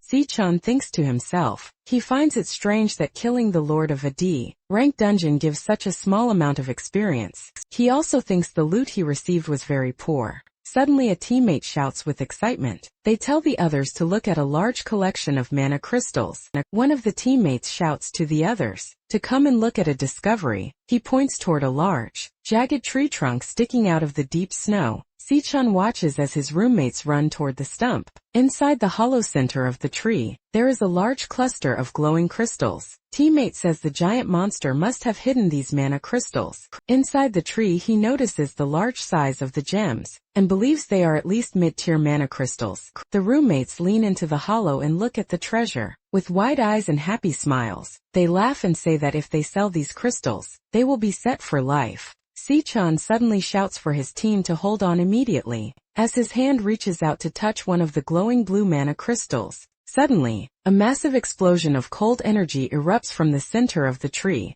The roommates look terrified, as they are blown backward by the intense force. Si-chan stands in the middle of the bright, blue light with a serious expression. A powerful skill called Arctic Nova is activated by a cloud mage. The entire area is instantly covered in giant, sharp ice spikes that erupt from the ground. The snowy mountain is now filled with jagged blue ice and thick, white mist. Giant ice spikes cover the entire mountain landscape. One of Si-chan's teammates is trapped behind the sharp pillars of ice. Near him a device sits on the frozen ground. The device makes a buzzing sound. In the monitoring room the camera feed for Si-chan's team turns black and begins to glitch. A warning icon appears on the screen with the text Team Si-chan no signal. Director Gong Xuan watches the monitor and says that the team fell directly into a trap. He explains that high-level monsters are very intelligent. He insults the students, calling them losers and a burden on society. He declares that this event marks the end of the graduation exam for Si-chan and his team.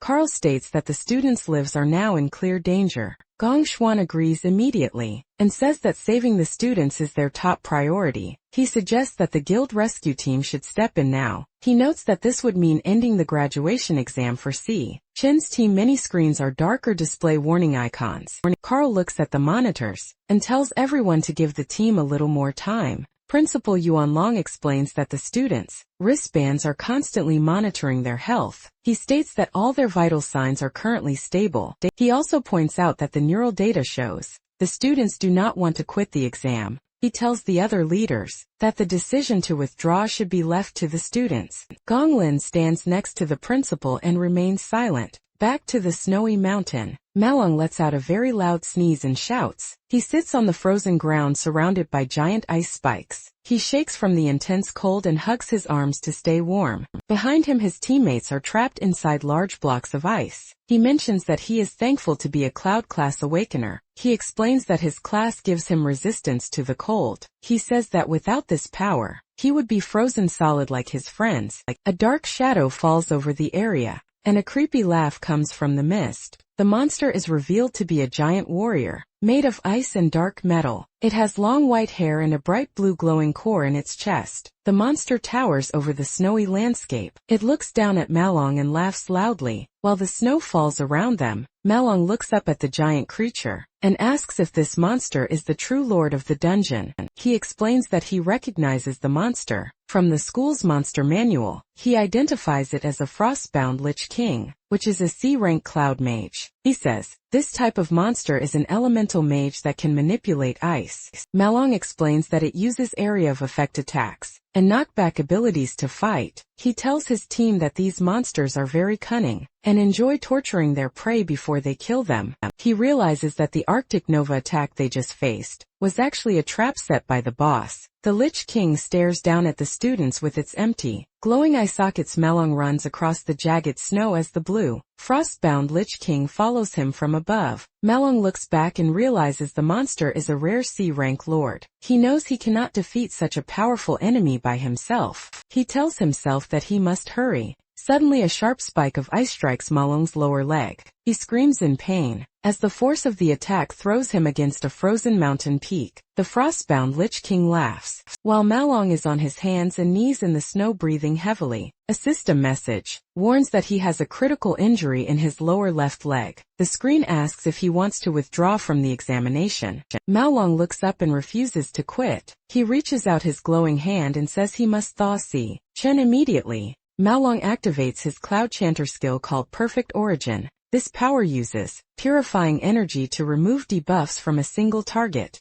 Chen is shown completely trapped inside a large, jagged block of ice. Malong tells himself that they still have a chance to win if he can defrost his teammate. An ice spike strikes Malong in the shoulder with a loud sound. Blood sprays into the cold air. As Malong screams in pain, he falls face first into the snow. A message appears on the screen stating that his purification failed. The frostbound Lich King laughs loudly at him. The monster uses a skill called Frost Bone Skewers. Many small ice shards form around the monster. Malong lies motionless on the ground. Several red warning boxes appear over him. They say his heart rate is at a critical level. They also report a serious injury in his right arm. The system asks Malong if he wants to withdraw from the examination. Now Malong stares at the word withdraw and thinks about his life. He remembers always running away from every challenge and struggle he ever faced. A flashback shows Malong in school. A group of students throws objects at him. While he covers his head, he thinks about how he was constantly left behind, humiliated and ignored. He says people treated him like he did not matter. In another memory, Malong runs behind Chen. He is sweating and panting, but he keeps his fists clenched. He says that they put everything on the line to reach this moment. Finally he is screaming. With intense effort he declares that against all odds, he finally has the chance to change his life. He refuses to give up now. In the present, Malong grits his teeth and shouts that he will never give up the fight. Malong reaches his hand toward the large block of ice. A powerful green light erupts from his palm as he uses his Perfect Origin skill. He focuses a beam of bright blue energy directly at the ice-trapping Chen. The frostbound Lich King stands nearby and watches him. The monster energy waves spin through the air around them. Malong reaches out his hand toward the frozen structure. A bright blue light explodes from his palm. He screams as he uses all of his remaining strength. He kneels in the deep snow and points the intense blue energy at the large spikes of ice. Suddenly inside the ice, Chen's eyes snap open. They glow with a fierce bright yellow light as he begins to awaken. Chen activates his power and breaks out of the ice. With a massive explosion, blue ice shards fly everywhere in the snowy valley. He moves with incredible speed, shown by the large word Godspeed. The frostbound Lich King looks on in total shock. Its skeletal mouth is wide open and its blue eyes glow with surprise. Chen moves like a golden streak of light across the snow. He reaches Malong and catches him. Malong is very weak and covered in sweat. He looks at Chen with a tired smile. He says that in the end, Chen still had to break free from the ice by himself. He is relieved that Chen is safe. Chen looks at Malong and tells him that he was a very big help. Malong looks at Cen's wounds and asks if he is going to be okay. Chen responds that his injuries are not serious, and that he has managed to stop the bleeding. The ground begins to shake with a loud rumble. Si-chun explains that the monster is a C-rank, cloud elemental monster lord, called a frostbound Lich King. He warns Malong that it is incredibly powerful. He says they must not let the monster freeze them again. Si-chun looks over his shoulder as the rumbling continues. Malong stares with wide eyes and looks very terrified. High in the snowy sky, the frostbound Lich King raises its arms. A massive jagged blue ice crystal forms above the monster. A title identifies the attack as Giga Frost Nova. Si-chun stands on the edge of a snowy cliff and looks up at the giant blue light. The frostbound Lich King opens its skeletal jaw and laughs loudly. Malong looks up at the sky with wide eyes and a terrified face. He asks how the monster could summon such a massive frost nova attack. He screams that it is impossible for them to dodge. A giant blue sphere of energy and jagged ice shards forms in the center of the snowy area. The ground rumbles violently as the spell expands. Suddenly, a massive white explosion fills the entire screen with blinding light. The force of the impact is extremely powerful. The frostbound Lich King floats in the snowy sky and laughs loudly. It looks down at the ground with glowing blue eyes to see the result of its attack. The entire valley is now covered in massive jagged blue ice spikes. Malong is thrown backward through the air with a look of total shock. Si-chun stands in the center of a swirling blue aura of energy. He has switched his class to the Gravihound King at level 16. A system screen explains his frosty physique ability. This skill gives him full immunity to cold temperatures. It also increases all of his resistances while he is in low temperature environments. The frostbound Lich King opens its skeletal mouth wide and lets out a loud laugh. Malong sits on the snowy ground and sees that Si-chun is now using a different type of energy. Malong is confused and asks Si-chun what has happened to his power. He reminds Si-chun that he is supposed to be a lightning elemental assassin. Malong begins to sweat and asks if Si-chun is a rare one in a million person. Si-chun stands still as a powerful blue energy swirls around his body. Malong finally realizes that Si-chun is a dual-class awakener, who can use two different types of abilities at the same time. Suddenly Si-chun's eyes glow with a bright blue light. He tells them he is sorry for misjudging the situation. He says it is his fault that the three of them were put in danger. He clenches his fist tightly. Bright white light and electricity burst from his hand. He declares that the danger will end now. A message appears on the screen, says that the class change is finished. Si-chun has now become the Abyssal Fiend at level 16. He holds a giant glowing pink blade that makes a loud whirring sound. He looks toward the monster and says he will finish this battle immediately. Usually an awakener can only have one class. There is a very small chance for someone to have two classes. Only one person in 10 million can do this. The cloud symbol and the lightning symbol. These rare people are called dual classers. Malong realizes Si-chun is one of these extremely rare warriors. The world has fewer than 10 people with two classes. These people are very famous and every guild wants to find them. Malong screams in shock as he realizes Si-chun is a dual-classer. Si-chun stands in a bright blue aura while wearing a white bone mask. He has two classes then. A notification on the screen shows his strength and stamina increase 3 times. Malong screams again in total disbelief. He sees that Si-chun actually possesses 3 different classes. Si-chun's eyes glowed with a fierce blue light, and he reached max stamina and max strength. Si-chun notes that every single one of his classes is incredibly powerful. Si-chun is then leaping through the air. He is surrounded by swirling pink and purple energy, and he prepares to strike with his massive glowing pink blade. The monster stands in the distance overshadowed by Si-chun's power. Malong looks completely terrified. He thinks about the crushing aura the monster had earlier in the fight. He realizes that Si-chun's current power is now even greater than the monster's pressure. The frostbound Lich King lets out a loud, high-pitched scream as it is struck. Si-chun activates a powerful move called Triple Calamity Overload Mode. He delivers a massive, vertical slice that fills the panel with bright pink and purple light. The monster is torn apart by the force of the blade. The skeletal body of the Lich King shatters into many white bones and torn pieces of cloth. Si-chun kneels on the ground, holding his glowing weapon as the monster is destroyed.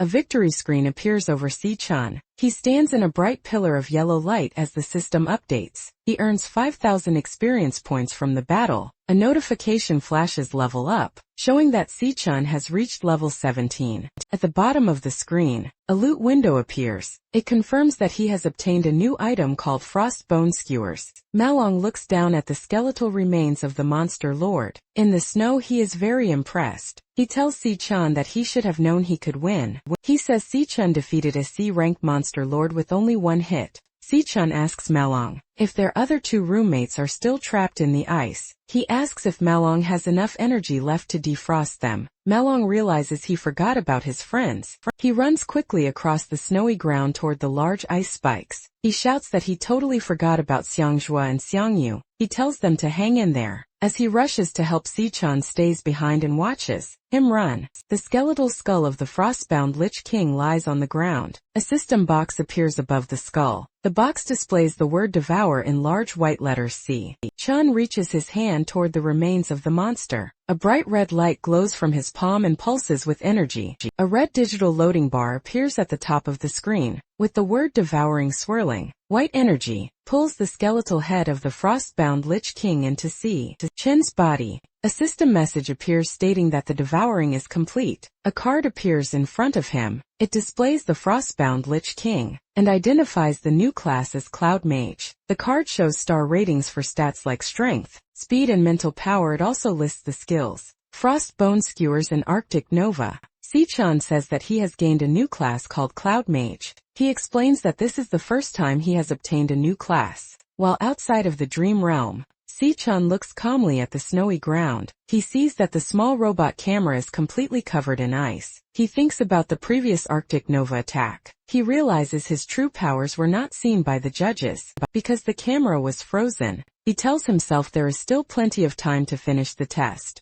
He wants to earn a perfect score for his team. In the background, Malong continues to use his energy to help the other two roommates. A screen appears in front of Si-chan. A notification flashes with the words class level up. He has reached 100 experience for his current class. He gains one new star. The system tells him he can now use this star to increase his various stats. Si-chan looks at a glowing icon on his system screen. He is surprised and asks if he just earned a star. The icon shows a multiplication symbol and a green star. On the other side of Team Gongting, inside a dark cave called the Gloom Vine Grotto, they are fighting a D-rank flower mage monster called a giant man-eater. The monster is a large red plant with sharp teeth and green vines. One student is thrown through the air by a vine and yells in pain. One teammate has purple glowing chains wrapped around his fists. He is sweating and his face is filled with strain. He asks if a D-rank boss is truly this powerful. He shouts at his other teammates to pummel the monster. He yells that he cannot hold the creature back any longer. Another student holds a bow made of bright yellow electricity. He pulls the string back and sparks fly through the air. He says the monster is too tanky and has too much health. The giant red plant monster is hit by yellow lightning.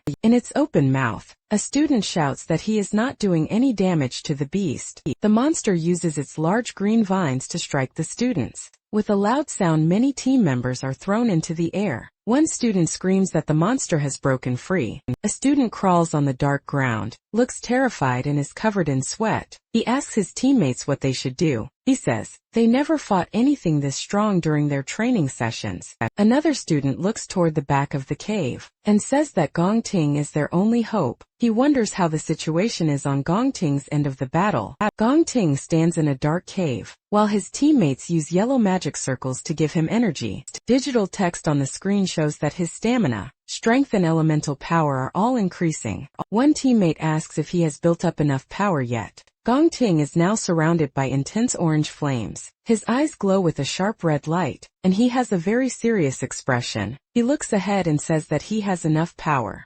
Gongting leaps forward with incredible speed. A large fire explosion happens behind him. As he lunges toward the enemy, he strikes the giant red plant monster with his sword. Gongting moves as a streak of fire and black light. He slices directly through the thick neck of the monster. Gongting looks ahead with glowing orange eyes. He yells split. With great force he activates a powerful skill. called Sorrowblade Burst. A giant explosion of orange and yellow fire fills the area. His teammates watch the explosion and begin to cheer. One student with light hair laughs and calls Gong Ting a legend. Another student shouts that the president is incredible, and asks the others to look at his power. A notification appears on the screen. It congratulates Team Gong Ting for successfully clearing the D-rank dungeon. The screen shows the total time was 35 minutes. The team members laugh together. They state that they cleared the dungeon in nearly half an hour. They believe that no other team will ever be able to beat their record. Gong Ting stands silently in the middle of the burning fire.